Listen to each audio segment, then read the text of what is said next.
Hello बच्चों। इस lecture में हम लोग डिस्कस करेंगे ईएमएफ के बारे पे। ईएमएफ क्या होता है? ठीक है, तो ईएमएफ इसकी फुल फॉर्म होती है इलेक्ट्रोमोटिव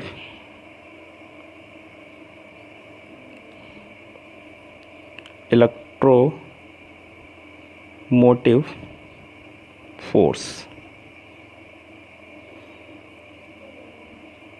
तो ईएमएफ क्या है? Electromotive force. अब इलेक्ट्रोमोटिव फोर्स यानी कि नाम से अगर हम देखें तो ये क्या है, ये लग रहा है कि ये एक प्रकार का क्या है, बल है। ठीक है, तो ये नाम बहुत पहले पढ़ चुका था। ठीक है, इलेक्ट्रोमोटिव फोर्स ये फोर्स नहीं है, ये बल नहीं है, ये भी क्या है, ये भी पोटेंशियल डिफरेंस है। जैसे कि हम लोग इससे पहले सेल के बारे में डिस्कस कर चुके हैं प्रीवियस लेक्चर में। ठीक है, तो यहाँ बात करेंगे इलेक्ट्रोमोटिव फोर्स की। तो इलेक्ट्रोमोटिव फोर्स भी क्या है? It is the potential difference between two electrodes और टर्मिनल ऑफ द सेल। ठीक है, दो टर्मिनल्स या इलेक्ट्रोड्स के बीच के सेल के दो टर्मिनल्स या इलेक्ट्रोड्स के बीच क्या है, एक पोटेंशियल डिफरेंस है, ना कि ये बल है। ठीक है, इसकी डिफिनेशन अगर हम लोग देखें, बात करें तो क्या होती है? It is the potential difference between two electrodes or terminals of cell when no current flows। ठीक है, इलेक्ट्रोमोटिव फोर्स क्या है? ये एक पोटेंशियल डिफरेंस है दो टर्मिनल्स या इलेक्ट्रोड्स के बीच का, जब उस सर्किट में कोई भी करंट फ्लो नहीं हो रही हो। यानी कहने का मतलब है कि सर्किट कैसा होना चाहिए? ओपन सर्किट होना चाहिए। ठीक है, कैसा होना चाहिए? ओपन सर्किट होना चाहिए। ठीक है, ओपन सर्किट होने पर ईएमएफ क्या कहलाता है? पोटेंशियल डिफरेंस कहलाता है। ठीक है, जैसे ओपन सर्किट की बात करें, जैसे ऊपर की मैकेनिज्म हमने सेल की केमिस्ट्री में जब हमने पढ़ा है, ठीक है, तब हमने देखा है कि कैसा सर्किट था, एक क्लोज सर्किट था। और यहाँ पर हम लोग बात करेंगे ओपन सर्किट की। ठीक है, तो ओपन सर्किट की अगर बात करें तो ये हमने मान लो बना लिया एक बीकर, जिसके अंदर भरा हुआ है इलेक्ट्रोलाइट कंडक्टिंग सॉल्यूशन। यहाँ पे हमने दो रॉड डाल दी, इलेक्ट्रोड्स। ठीक है, यहाँ इस कंडक्टिंग सॉल्यूशन में क्या होगा? रिएक्शन होगा। यहाँ पे नेगेटिव चार्ज आ गया और यहाँ पर पॉजिटिव चार्ज आ गया। ठीक है, तो ये एक नेगेटिव चार्ज हो गया और एक पॉजिटिव चार्ज हो गया। इसको हमने इस तरीके से एक्सटर्नल रेजिस्टेंस के साथ क्या किया? कनेक्ट कर दिया।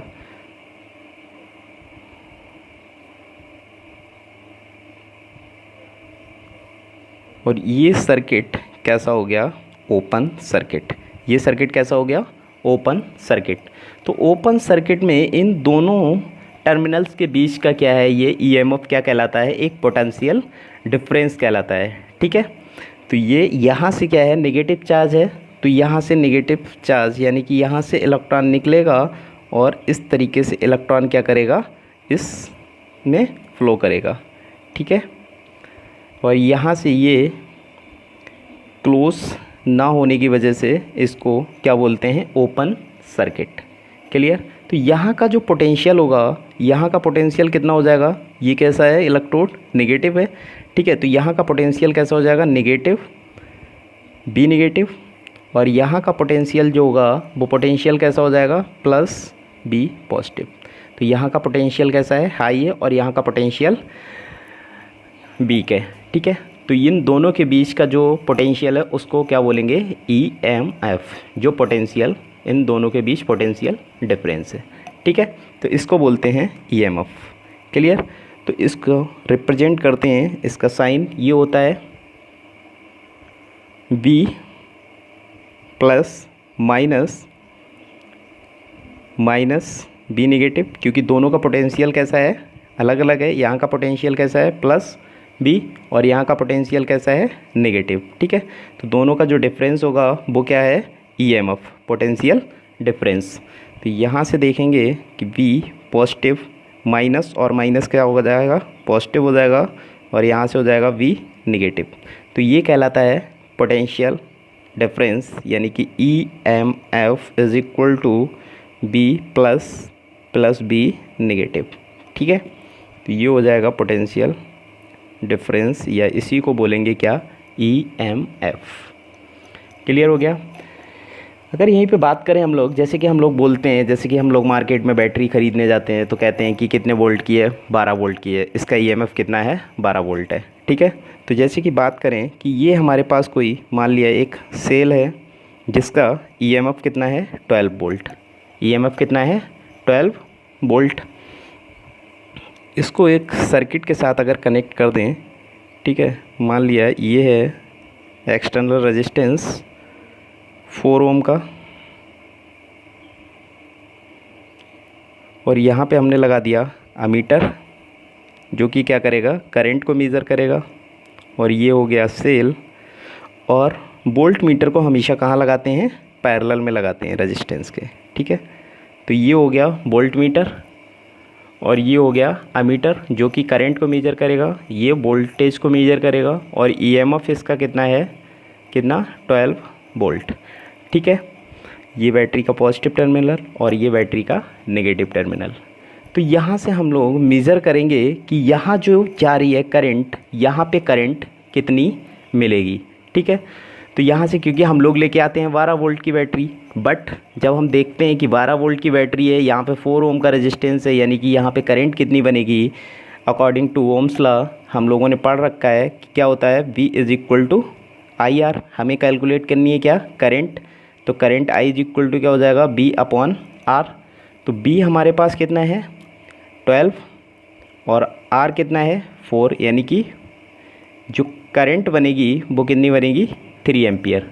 तो यहाँ से करंट यहाँ कितनी मिलेगी हमें, 3 एम्पियर, यानी कि ये जो एमीटर लगा हुआ है ये कितनी करंट को पड़ेगा, 3 एम्पियर। कितनी वोल्ट की बैटरी से, 12 वोल्ट की। ठीक है, रेजिस्टेंस कितना है, 4 ओम, यानी कि यहाँ पे जो पोटेंशियल डिफरेंस होगा, यहाँ जो वोल्ट मीटर लगा हुआ है, ये पोटेंशियल डिफरेंस जो पड़ेगा वो पोटेंशियल डिफरेंस कितना होगा, करंट कितनी आ रही है यहाँ पर, 3, और रेजिस्टेंस कितना है, 4, यानी कि 12 वोल्ट, यानी कि एकदम सही है। जो भी बैटरी ख़रीदी है 12 वोल्ट की, तो वोल्टेज कितना पड़ रहा है, ये 12 वोल्ट पड़ रहा है। बट ये हमेशा क्या होता है, एक्सपेक्टेशन होता है। ये कैलकुलेशन जो हम लोगों ने की है ये रियलिटी में नहीं आती है, ये क्या है, एक एक्सपेक्टेशन है। अगर 12 वोल्ट की बैटरी लेके आए हैं और 4 ओम का रेजिस्टेंस है, ठीक है, तो यहाँ पे हमें करंट जो है, यहाँ पे हमें हमारा एमीटर दे रहा है 3 एम्पियर करंट, बट हमें कभी भी 3 एम्पियर करंट नहीं मिलेगी। क्यों, उसका रीज़न है, ये कैसी वैल्यू है, एक्सपेक्टेड वैल्यू है। इसको हम लोग बोलते हैं क्या, एक्सपेक्टेशन। जो कैलकुलेशन आई है, ठीक है, वो कैलकुलेशन कैसी है, एक्सपेक्टेशन कैलकुलेशन है। ठीक है, ये मान लिए कि इतना होगा। क्यों इतनी नहीं मिलती है, क्यों यहाँ की करंट जो है वो करंट कम हो जाती है, क्यों, क्योंकि इस बैटरी का भी एक इंटरनल रेजिस्टेंस होता है। ठीक है, इस बैटरी का भी इंटरनल रेजिस्टेंस होता है। अगर यहाँ से हम लोग देखें तो यहाँ से हमें जो करंट मिलेगी वो करंट लगभग मिलती है 3 एम्पियर की जगह 2 एम्पियर। ठीक है, कितनी करंट मिलती है, 2 एम्पियर, 3 एम्पियर नहीं मिलती है। और जो वोल्टेज मिलता है यहाँ पर, जो वोल्ट मीटर पोटेंशियल डिफरेंस को दिखाएगा, वो लगभग 8 वोल्ट होता है। कैसे, क्योंकि इसका एक इंटरनल रेजिस्टेंस होता है। ये रहा अमीटर और यहाँ से ये रहा रेजिस्टेंस, ठीक है, और ये रहा बैटरी का इंटरनल रेजिस्टेंस और ये रहा सेल। ठीक है, तो ये हो गया इंटरनल रेजिस्टेंस, जो बैटरी का इंटरनल रेजिस्टेंस है, यानी कि सेल का इंटरनल रेजिस्टेंस है, और ये एक्सटर्नल रेजिस्टेंस है। यहाँ पर हमने लगा दिया वोल्ट मीटर। अब देखते हैं ये कितने का है, 4 ओम का। अब देखते हैं कि ये वोल्ट मीटर कितना पड़ेगा। ये कितना है, 12 वोल्ट। ईएमएफ इसका कितना था, 12 वोल्ट। ठीक है, तो यहाँ से क्या होता है, ये जो है यहाँ का जो है पोटेंशियल कितना होता है 8 वोल्ट, यानी कि ये जो रेजिस्टेंस लगा हुआ है ये रेजिस्टेंस कितना है 2 ओम का रेजिस्टेंस है। ठीक है, जो इंटरनल रेजिस्टेंस है वो कितने ओम का है 2 ओम का है। तो 8 वोल्ट हमें कब मिलेगा, जब ये 2 ओम का रेजिस्टेंस क्या करता है कि यहाँ पर जो करंट फ्लो हो रही है वो करंट कितनी जा रही है 2 एम्पियर जा रही है। तो 2 एम्पियर जाने का मतलब यहाँ पर जो पोटेंशियल मिलेगा हमें V is equal to I R से, तो करंट कितना हो गया 2 एम्पियर और रेजिस्टेंस कितना है 4 यानी कि 8। ठीक है, तो यहाँ पर जो मिलेगा अब हमें वो कितना मिलेगा 8 वोल्ट। ठीक है, और यहाँ पर ये कितना है 2 ओम का इंटरनल रेजिस्टेंस है, तो यहाँ का V is equal to I R, current कितना फ्लो हो रहा है 2 एम्पियर और रेजिस्टेंस कितना है यहाँ पर 2 यानी कि 4 वोल्ट, और ये 8 वोल्ट, 8 वोल्ट और 4 वोल्ट यानी कि टोटल कितना हो गया 12 वोल्ट। और 12 वोल्ट का ही सेल हम बात कर रहे थे, 12 वोल्ट की ही बैटरी की हम लोग बात कर रहे थे। ठीक है, तो इसलिए हमें यहाँ से 3 एम्पियर करंट निकलनी चाहिए थी, बट 3 एम्पियर करंट हमें नहीं मिलती है। क्यों नहीं मिलती है, क्योंकि इसका सेल का इंटरनल रेजिस्टेंस होता है और उस इंटरनल रेजिस्टेंस में भी करंट क्या होता है ड्रॉप होता है। ठीक है, तो इसलिए हमें 3 एम्पियर की जगह जो करंट मिलती है वो कितनी होती है लगभग 2 एम्पियर होती है। तो ये इंटरनल रेजिस्टेंस का काम है, इंटरनल रेजिस्टेंस की वजह से इस करंट का लॉस होता है। ठीक है, तो इंटरनल रेजिस्टेंस भी कई चीज़ों पे डिपेंड करता है कि इंटरनल रेजिस्टेंस सेल का कितना होगा। जैसे कि हम लोगों ने यहाँ बात की थी, ये क्या है इलेक्ट्रोड्स हैं। ठीक है, तो यहाँ पे इंटरनल रेजिस्टेंस जो डिपेंड करेगा वो इंटरनल रेजिस्टेंस एक तो डिपेंड करेगा इलेक्ट्रोलाइट्स पर। ठीक है, नेचर ऑफ इलेक्ट्रोलाइट्स, इसके अंदर जो इलेक्ट्रोलाइट कंडक्टिंग सॉल्यूशन जो भरा हुआ है उसके ऊपर डिपेंड करेगा कि इंटरनल रेजिस्टेंस कितना होगा। दूसरा डिपेंड करेगा इसकी कंसंट्रेशन पे। ठीक है, इसकी कंसंट्रेशन के डायरेक्टली प्रोपोर्शनल होता है। और दूसरा डिस्टेंस बिटवीन इलेक्ट्रोड्स, इन दोनों इलेक्ट्रोड्स के बीच की डिस्टेंस कितनी है। ठीक है, इन दोनों के बीच की दूरी के भी क्या होता है डायरेक्टली प्रोपोर्शनल होता है। इन दोनों के बीच की दूरी अगर ज़्यादा होगी तो इंटरनल रेजिस्टेंस ज़्यादा होगा, इन दोनों के बीच की दूरी अगर कम होगी तो इंटरनल रेजिस्टेंस कम होगा। और दूसरा इन दोनों इलेक्ट्रोड्स के एरिया के इन्वर्सली प्रोपोर्शनल होता है। अगर इलेक्ट्रोड्स का एरिया जो है कम होगा तो इंटरनल रेजिस्टेंस ज़्यादा होगा, और इलेक्ट्रोड्स के अगर एरिया कम है तो इंटरनल रेजिस्टेंस कैसा होगा ज़्यादा होगा, और अगर एरिया ज़्यादा होगा तो इंटरनल रेजिस्टेंस कम होगा। ठीक है, दूसरा टेम्परेचर पे भी डिपेंड करता है, टेम्परेचर के भी इन्वर्सली प्रोपोर्शनल होता है। टेम्परेचर अगर इंक्रीज़ करेंगे तो इंटरनल रेजिस्टेंस डाउन हो जाएगा। ठीक है, तो ये मेन फैक्टर्स थे जिन पे इंटरनल रेजिस्टेंस क्या करता है डिपेंड करता है।